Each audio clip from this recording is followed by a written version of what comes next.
Να πάρουμε, ακούω, σκληρά μέτρα. Σκληρά μέτρα για ποιους? Να παγώσουμε τους μισθούς και τις συντάξεις των εργαζομένων?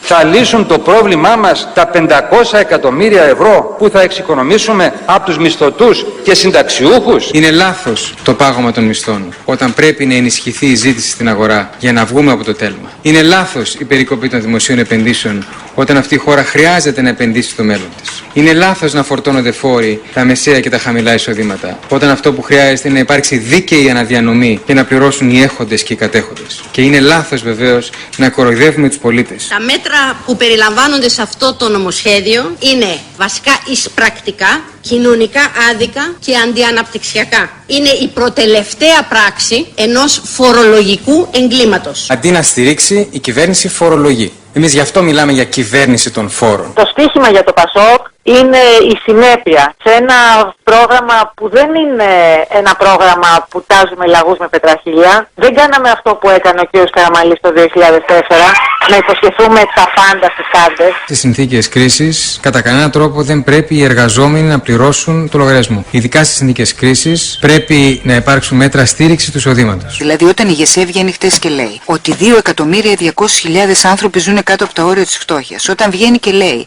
ότι το 1/4 των εργαζομένων στην Ελλάδα, το 1/4 των μισθωτών του συνόλου αμείβεται με κάτω από 700 ευρώ, τότε πια υπάρχει πρόβλημα. Δηλαδή, δεν μπορείς αυτούς τους ανθρώπους να τους πεις θα σου παγώσω το μισθό. Πρέπει να τους δώσεις τις αυξήσεις, διότι αυτό είναι ένα θέμα διαπαιδαγώγησης, και να τους δώσεις και έκτακτο επίδομα αλληλεγγύης. Εγώ συμφωνώ ότι δεν μπορεί να συνεχιστεί αυτή η πραγματικότητα στη χώρα, δηλαδή να δουλεύει ένας 30 χρόνια και να παίρνει 800 ευρώ σύνταξη. Το ΠΑΣΟΚ δεν θα επιτρέψει η οικονομική κρίση που υπάρχει στη χώρα μας να γίνει άλοθη για την καταπάτηση των εργασιακών δικαιωμάτων. Βάζουμε τέλος στη ζούγκλα της εργασίας στον ιδιωτικό τομέα. Η κυβέρνηση αποδεικνύεται τυφλά σκληρή. Μειώνει το εισόδημα των εργαζομένων. Επιβάλλει μέτρα τα οποία είναι μονόπλευρης λιτότητας, χωρίς να ζητάει ανταλλάγματα από την πλευρά της εργοδοσίας και χωρίς να τα εντάσσει όλα αυτά σε μια αντίληψη για την ανάπτυξη της χώρας και βέβαια σε ένα σχεδιασμό για την καταπολέμηση της ανεργίας. Μαζί με τον ελληνικό λαό δεν θα επιτρέψουμε ούτε τη διάλυση της δημόσιας κοινωνικής ασφάλισης, δεν θα επιτρέψουμε ούτε τη διάλυση της ΔΕΗ. Εμείς ξέρουμε που θα βρούμε τα λεφτά και είναι 2,5 με 3 δις για να ξαναξεκινήσει η οικονομία. Και αυτά,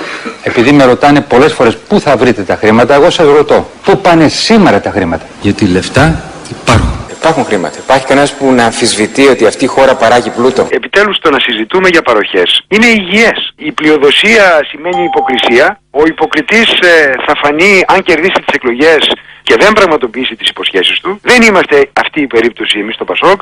Μπορούμε καλύτερα και περισσότερα από τη Νέα Δημοκρατία και δεν είναι κακό να το λέμε. Η καλύτερη απάντηση είναι η συνέπειά μας.